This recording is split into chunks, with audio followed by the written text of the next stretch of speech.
Good morning, children. This is class 5 English literature. Today we are going to do chapter number 3. That is the first lesson of the second term. Okay. In first term we have taken lesson number 1 and 2. Now we are starting from third, which is a part of second examination. Okay. That will be done later. Okay. So in this chapter we are going to study about this story. The heading of this story is The Four Puppets. Puppet, you know what is puppet? Puppet means Katputli. Especially in India, in Rajasthan area, this puppet show is very famous. So, I don't know how many of you have seen this puppet. Okay. So, we can say that it is a miniature form of like dolls made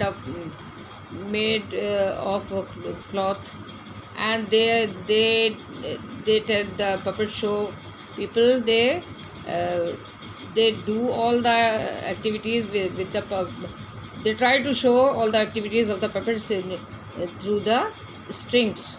Okay, and side by side they narrate the story. So this is that is called puppet show. So this story is written by Aaron Shepard. Okay, and let me tell you, children, this is in this chapter we will read a Burmese folk tale. Burmese, you know, this is the old name of Myanmar. Okay, and it is a neighboring country of India. You know, Myanmar, you must have heard. Burma, जिसको हिंदी में पहले बोलते थे, Rangoon भी बोलते थे in British period. Now it's Myanmar. It is India's neighboring country. It is a folk tale, means it's an old story. About that is why this Burmese word is here. Now the name has changed. Okay. So we will see what this story tells us about. Now, once there was a puppet maker who had a son named Ong. Okay, it is a Burmese name. Ong, A-U-N-G. The father always hoped his son would grow up to be a puppet maker too. But to Ong, such a life was far from exciting. क्या है, हमने इसमें देखा कि एक puppet maker था जिसके बेटे का नाम ओंग था, और फादर को ये हमेशा से होप थी कि उसका बेटा भी बड़े होकर उसी की तरह पपेट मेकर बनेगा, यानी पपेट्स बनाएगा, पपेट शो करेगा. लेकिन ओंग को जो था उसको लगता था कि ये लाइफ जो है पपेट बनाना, पपेट शो करना, ये एक्साइटिंग कुछ भी नहीं है, इसमें तो बहुत बोरिंग है. ठीक है. Father said Ong one day, I have decided to leave home and seek my fortune. उसने, ओंग ने, जो बेटा था, उसने अपने फादर से कहा कि फादर, मैंने ये फैसला कर लिया कि मैं घर छोड़ के बाहर जाऊंगा और मैं अपना भाग्य, अपना पेट, अपना फॉर्च्यून खुद तलाश करूंगा. ठीक है, मैं अपना भाग्य खुद ही बनाऊंगा. The puppet maker looked up sadly from his work. He was busy. The father was busy in his work. He looked up with a sad heart to his son. The life of a puppet maker is an honorable one. But if you must go, let me give you companions for your journey. उसने कहा कि puppet maker का काम जो है वो इज़्ज़त वाला काम है, ऑनरेबल है, डिज़र्विंग टू बी रिस्पेक्टेड. लोग इज़्ज़त करते हैं, अच्छा काम है, बुरा काम नहीं है. बट अगर तुम जाना चाहते हो तो मैं तुम्हें तुम्हारे कंपेनियन दूंगा कुछ, तुम्हारी स्पेशली तुम्हारी जर्नी के लिए, जब तुम journey, when you are on journey, on your way. So you know children, in the olden times people use to go, पैदल भी जाते थे, बहुत लंबी लंबी यात्रा करते थे, बिकॉज और पैदल चलते रहते थे from one place to another. तो इसलिए जर्नी लंबी होती थी, क्योंकि इतना अच्छे बहुत सारे कन्वेंस नहीं होते थे उन दिनों में. तो इसलिए उसने कहा कि I will give you companions for your journey. मैं तुम्हारी यात्रा जो रहेगी उसमें मैं तुम्हें उसके लिए कुछ कंपेनियंस दूंगा. He showed his son 4 wooden puppets he had made. उसने अपने बेटे को 4 लकड़ी की बनी हुई, वुडन मीन्स लकड़ी की बनी हुई पपेट्स दिखाई. ठीक है. Each, he said, has its own virtue and value. उसने उससे कहा कि इसमें से चारों जो हैं इनकी अपने अपने गुण हैं, गुड क्वालिटी है. Virtue means a good quality, और उसकी कीमत है, उनकी कोई अच्छी वैल्यू है. जो मॉरल कुछ बताएगा, कुछ अच्छाई है उसके अंदर। The first puppet was the king of gods. जो पहली जो थी वो पहली पपेट जो थी वो किंग ऑफ गॉड्स थी। The puppet maker sad his virtue is wisdom. उसने कहा कि ये किंग ऑफ गॉड्स जो है ये अच्छी वो है, और उसकी जो वर्च्यू है, उसकी जो गुण है वो है विजडम, यानी बुद्धिमानी, बुद्धिमता। ठीक है। The second puppet was a green faced auger, his virtue is strength. जो दूसरा वाला जो था वो थोड़ा सा ग्रीन कलर का, एक थोड़ा डरावना, थोड़ा जिसको कुछ राक्षस टाइप का कुछ ऐसी फिगर थी, आदमखोर जैसे होते हैं, लोगों को खा जाते हैं राक्षस। लेकिन उसके पास उसकी वर्च्यू जो थी, उसका गुण जो था उसके अंदर वो था स्ट्रेंथ। ठीक है, he was full of strength. The third was a mystic sorcerer. तीसरा जो था, I will show you all the puppets on the with their virtues on the next page. The third was a mystic sorcerer. तीसरा जो था, the person, sorcerer means A person who performs magic by using the powers of spirit. कुछ आत्माओं को बुलाने वाला, जादू टोना करने वाला, ऐसा व्यक्ति था वो, थोड़ा सा फर्क टाइप का था। But his knowledge is, his virtue is knowledge, लेकिन उसकी पास नॉलेज थी। ठीक है, he had knowledge, his virtue, उसका जो गुण था वो नॉलेज था, यानी कि ज्ञान था उसके पास। ठीक है।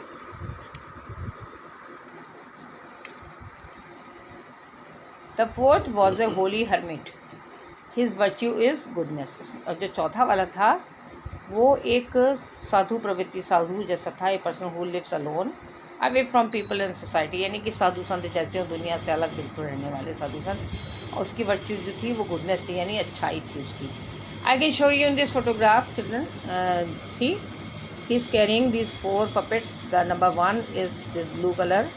This is number 1. Then number 2 is this green faced ogre. Number 3 is sorcerer, and number 4 is saint, that hermit is this with the beard. Okay. Number 1, blue one, is the king, because you can see the crown on his head. Number 2 is this green with the horns and all on this on his head. Third one is sorcerer, जादू टोना वाला, और चौथा वाला hermit means एक साधु संत। Okay. Now we will see. He told his son, each of these virtues can help you on your way. उसने कहा कि ये जो चारों हैं ये तुम्हारी रास्ते में तुम्हारी मदद कर सकती हैं, चारों जो पपेट्स हैं। But remember, strength and knowledge must always serve wisdom and goodness. उसने कहा कि इसका क्या मतलब हुआ कि याद रखना कि जो स्ट्रेंथ यानी ताकत है और जो ज्ञान है ये हमेशा अच्छाई और बुद्धिमानी वाले कामों में ही खर्च करना चाहिए। ऐसा ना हो कि स्ट्रेंथ का मिसयूज़ हो किसी को परेशान करने के लिए या किसी को नुकसान पहुंचाने के लिए, और नॉलेज होने से भी कोई उसका गलत फ़ायदा ना उठाया जाए। वो हमेशा अच्छे कामों के लिए और बुद्धिमानी के लिए बुद्धिमानी से यूज़ होना चाहिए। ठीक है। Ong started off the next day. अगले दिन उसने अपनी यात्रा शुरू करी। On his shoulder he carried a bamboo pole with food and clothing tied at one end and the puppets hanging by their strings from the other.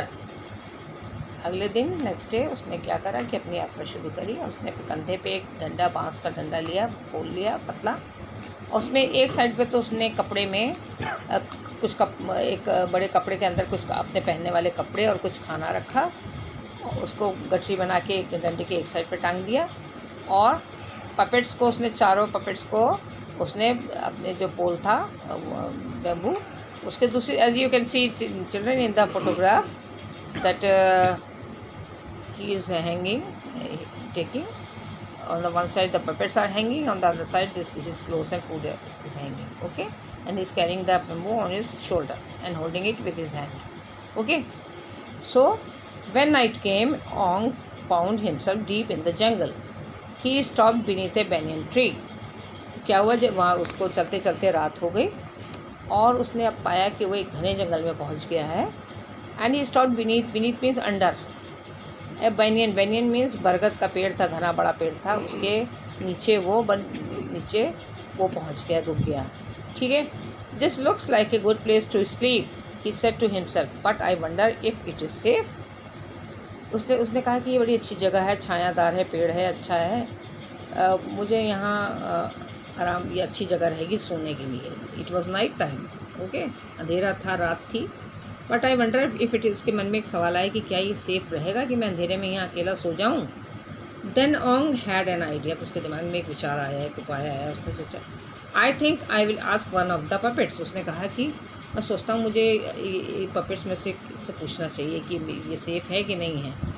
He turn with a smile to the king of gods, वो मुस्कुराया और king of God's की तरफ मुड़ा, ठीक है, उसकी तरफ एड्रेस हुआ। Tell me it is safe here, उसने उससे पूछा, किंग ऑफ गॉड्स जो था, जो पहला वाला था, कि मुझे बताइए कि ये क्या जगह सेफ है। To his amazement the puppet came alive, क्या हुआ कि वो जो पपेट छोटी सी थी उसको बड़ा आश्चर्य हुआ कि वो जो पपेट थी वो उसके सवाल करने पे वो एकदम लाइफ साइज़ में आ गई, यानी कि एक बड़े इंसान की तरह बड़ी हो गई, पूरी बड़ी बन गई। और वो बड़ा हैरान हुआ ये देख के। It got down from the pole and grew life size, मैंने आपसे कहा ना कि अभी वो लाइफ साइज़ में होगी, जैसे इंसान जितना बड़ा होता है, और जिंदा इंसान जैसे उस टाइप से हो गई बड़ी सी, और डंडे से उसके पास था उसके ऊपर से उतर आई, ठीक है। ओंग सेड द गॉड, और वो बोला उससे कि ओंग, यानी सुनो मेरी बात, look around you, that is the first step of wisdom. उसने कहा कि देखो, ये जो पहला स्टेप है, ये पहला कदम है बुद्धिमत्ता का। If you fail to see what is right before you, how easy it will be for others to misguide you. अगर तुम ये नहीं देखोगे कि तुम्हारे सामने क्या है, तुम्हारे रास्ते में क्या आ रहा है, तो ये बहुत आसान दूसरे लोगों के लिए होगा कि वो तुम्हें मिसगाइड कर दें, तुम रास्ता भटक जाओ या तुम परेशानी में पड़ जाओ, मिसगाइड कर दें तुम्हें। Then the puppet hung again from the pole, उसने ये कह के वो फिर से गायब हो गई, और फिर से गायब क्या हो गई, मतलब आई मीन वो फिर से अपनी शॉर्ट साइज़ में आ गई पपेट के रूप में, फिर से वहीं पोल के ऊपर चली गई। व्हेन अंग got over his shock he looked carefully all around the tree. तब ओंग जो था वो थोड़ा सा शॉक भी हो गया था, कि बिकॉज वो लाइफ साइज़ में आ गई थी, उससे बोली, बात करी, तो वो हैरान हो गया था थोड़ा। He was not expecting that कि वो पपेट जो है वो इस तरह से बोल के उसको सच में कुछ एडवाइस दे पाएगी। थोड़ा सा वो शॉक से बाहर निकला, उसने फिर चारों ओर देखा। Then in the soft earth where the tracks of tiger, और जो वहाँ की गीली मिट्टी थी, सॉफ्ट मिट्टी थी, उसने देखा कि वहाँ पे ट्रैक मीन्स पैरों के निशान, उसके चिन्ह थे, यानी निशान थे टाइगर के, यानी कि टाइगर वहाँ पे आसपास कहीं था, जो कि उस समय उसको नहीं दिख रहा था। That night he slept not on the ground but in the branches above. फिर उसने क्या करा, उसने सोचा कि यहाँ ज़मीन पे सोना तो बिल्कुल भी अक्लमंदी की बात नहीं है, क्योंकि टाइगर में कम एनी मोमेंट एंड उसको हार्म कर सकता है, उसको मार सकता है। तो वो ब्रांचेस जो थी पेड़ की, वो ऊपर चढ़ गया बैनन ट्री पे और उसकी ब्रांचेस पे लेट गया, ठीक है। He was glad he did, वो खुश हुआ कि मैंने ये अच्छा किया, मैंने अपने को टाइगर से बचा लिया। Because for in the middle of the night he saw a tiger come prowling below him. उसने क्या देखा कि रात के बीच में उसने देखा कि एक टाइगर वहाँ आया, because already there were the marks of the footsteps of the tiger there. So he saw that रात में एक टाइगर वहाँ आया, means prowling means moving about restlessly in search of the prey, यानी prey means शिकार, शिकार की उसमें वो बड़ा बेचैन होकर घूम रहा था कि उसको कुछ मिले तो उसको मार के खा जाए। तो ही वॉज ग्लैड, वो बड़ा खुश हुआ कि अच्छा हुआ मैंने ये जो पहली वाली पपेट थी किंग ऑफ गॉड्स, उससे मैंने पूछ लिया, अदरवाइज़ मैं तो ज़मीन पे सो जाता और ये टाइगर मुझे या तो इंजर्ड कर देता या मुझे मार ही डालता। तो ही वॉज हैप्पी, और उसने देखा कि सच में रात में वहाँ पे टाइगर आया जो कि शिकार की तलाश में घूम रहा था, ठीक है। ठीक है, next we will see the next day took Ong into the mountains. और नेक्स्ट डे ओंग जो था वो माउंटेन्स की तरफ चला गया, वो आगे और बढ़ा, माउंटेन्स पे गया। Where he saw a caravan coming along the road below, और वो ऊंचे पे चढ़ से पहाड़ से देख रहा था कि एक कैरावान आ रहा था, यानी कि गाड़ियों का सिलसिला एक पूरा बड़ा, ढेर सारी गाड़ियाँ थी, उसमें लोग थे, वो आ रहा था। और a dozen bullock carts were piled high with costly goods. उसने क्या देखा कि बहुत सारी बैलगाड़ियाँ थीं जो कि भरी हुई थी बहुत कीमती सामान से। ठीक है, कॉस्टली गुड्स मीन्स उसमें बहुत सारे कीमती सामान लदे हुए थे जो बैलगाड़ियों में लद के लाए जा रहे थे। That caravan must belong to a rich merchant, ऑंग टोल्ड हिमसेल्फ। उसने ये सोचा कि ये कोई बहुत ही अमीर कोई वो है जो रिच मर्चेंट है, यानी कि कोई व्यापारी है जो बहुत रिच है, और वो ये पूरा गाड़ियों को लेके जा रहा है। उसमें सब सामान, उस पहले ज़माने में ऐसे ही होता था कि गाड़ियों में बुलेट में या ऊँट ले जाते थे या बुल ले जाते थे, बुलेट कार्ट होती थी, तो उसमें वो सामान लाद लाद के बहुत लंबा सफ़र करते थे। तो वही उसने देखा कि गाड़ियाँ जो हैं वो सामान से लदी हुई हैं। That caravan must belong to a rich merchant, उसने मन में अपने को बताया कि ये लगता है कि ज़रूर किसी अमीर आदमी का ये पूरा जो चल रहा है, ये पूरा सब इसमें ये किसी कोई बड़ा अमीर आदमी है जिसका ये सामान कॉस्टली गुड्स उस पर लाद के वो ले जा रहा है। He turn to the augur, tell me how can I gain such riches. उसने सेकंड वाला जो ग्रीन फेस्ड ऑगर था उसकी तरफ टर्न हुआ और उसने उससे कहा कि मुझे बताइए कि मैं ये सब जो रिचेस हैं, ये सब दौलत है, धन दौलत जो है, ये सब ये मैं कैसे पा सकता हूँ।